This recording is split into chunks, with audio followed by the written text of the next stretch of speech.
Good morning. என் ஆண்டவரும் இரட்சகரும் ஆகிய இயேசு கிறிஸ்துவுக்கு எல்லா மகிமையும் செலுத்தி தேவ சித்தத்தின்படி தேவனுடன் சில நிமிடங்கள் இன்று இந்த வேத வாசிப்புக்குள் கடந்து செல்வோம். இன்று வியாழக்கிழமை ஜூலை மாதம் 16ஆம் தேதி 2026.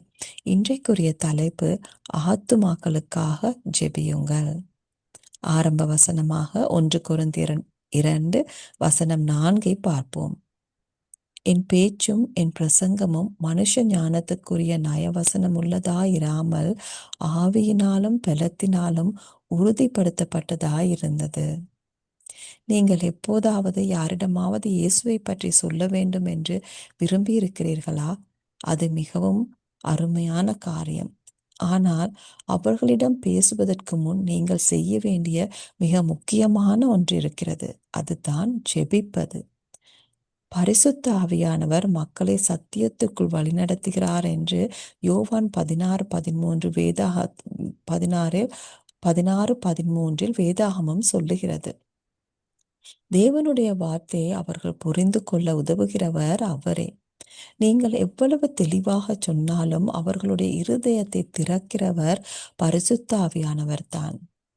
நீங்கள் ஒருவரிடம் சுவிசேஷத்தை பகிர்வதற்கு முன் அவர்களுக்காக ஜெபிக்கும் போது தேவன் அவர்களுக்கு தமது அன்பை புரிந்து கொள்ளவும் விசுவாசிக்கவும் ஏற்றுக்கொள்ளவும் உதவும்படி கேட்கிறீர்கள். எனவே நீங்கள் இயேசுவை பற்றி பேசும் ஒவ்வொருவருக்காகவும் எப்போதும் ஜெபியுங்கள்.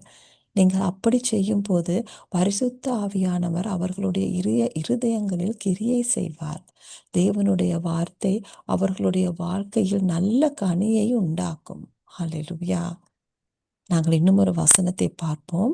எபேசியர் 3:14-19 வரை. இது நிமித்தம் நான் பரலோகத்திலும் பூலோகத்திலும் உள்ள முழு குடும்பத்துக்கும் நாமக்காரராகிய நம்முடைய கர்த்தராயிருக்கிற இயேசு கிறிஸ்துவினுடைய பிதாவை நோக்கி முழங்கால் படியிட்டு அவர் தமது மகிமையின் ஐஸ்வர்யத்தின்படி உங்களுக்குள்ளே தம்முடைய ஆவியினால் வல்லமையாய் உங்கள் உள்ளார்ந்த மனுஷனில் பலப்படவும் விசுவாசத்தினாலே கிறிஸ்து உங்கள் இருதயங்களில் வாசம் பண்ணவும் நீங்கள் அன்பிலே வேரூன்றியவர்களாகி சகல பரிசுத்தவான்களுடனும் கூட கிறிஸ்துவின் அன்பின் அகலமும் நீளமும் உயரமும் ஆழமும் எத்தன்மையுள்ளதென்று உணர்ந்து அறிந்து கொள்ளவும் அறிவு கெட்டாத அந்த அன்பை நீங்கள் அறிந்து கொள்ள வல்லவர்களாகி தேவனுடைய சகல பரிபூர்ணத்திலுமாய் நிரப்பப்படவும் அவர் உங்களுக்கு அனுக்கிரகம் பண்ண வேண்டும் என்று வேண்டிக் கொள்கிறேன். ஹல்லேலூயா. நாங்கள் ஜெபிப்போம். நான் சொல்வதை திரும்ப சொல்லுங்கள். அன்பான பிதாவே, இன்று நான் நற்செய்தியை பகிரப்போகும் ஒவ்வொரு மனிதருக்காகவும் ஜெபிக்கிறேன். அவர்கள் உம்முடைய வார்த்தையை புரிந்து கொண்டு அதை நேசிக்கும்படி நீர் அவர்களுக்கு உதவுகிறீர் என்று நான் விசுவாசிக்கிறேன். இயேசுவின் நாமத்தில் ஜெபிக்கிறேன் நல்ல பிதாவே. ஆமேன். God bless you all. See you tomorrow.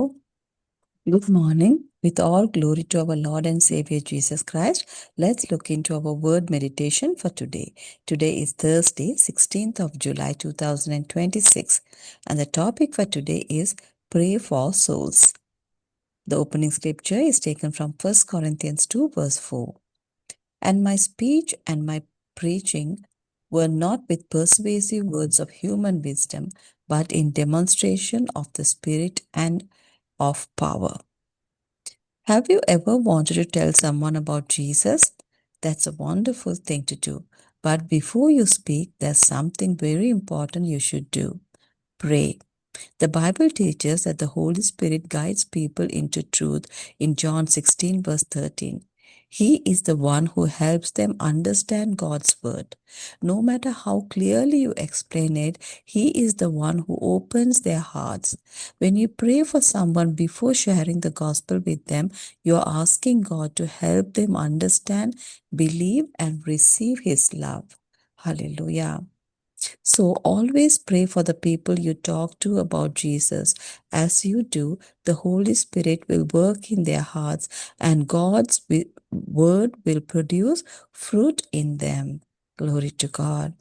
Let's look into another scripture from Ephesians 3, verses 14 to 19.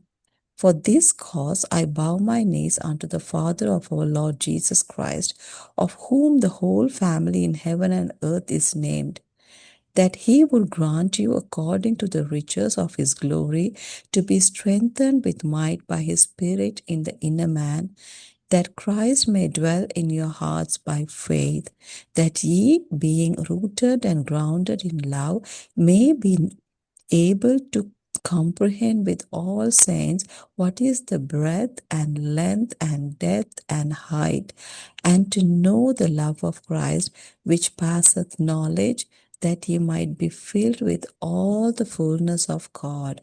Hallelujah. Let's pray. Please repeat after me. Dear loving Father, I pray for every man and woman I made today to share the good news. I declare that you help them to understand and love your word. In Jesus' name we prayed. Amen.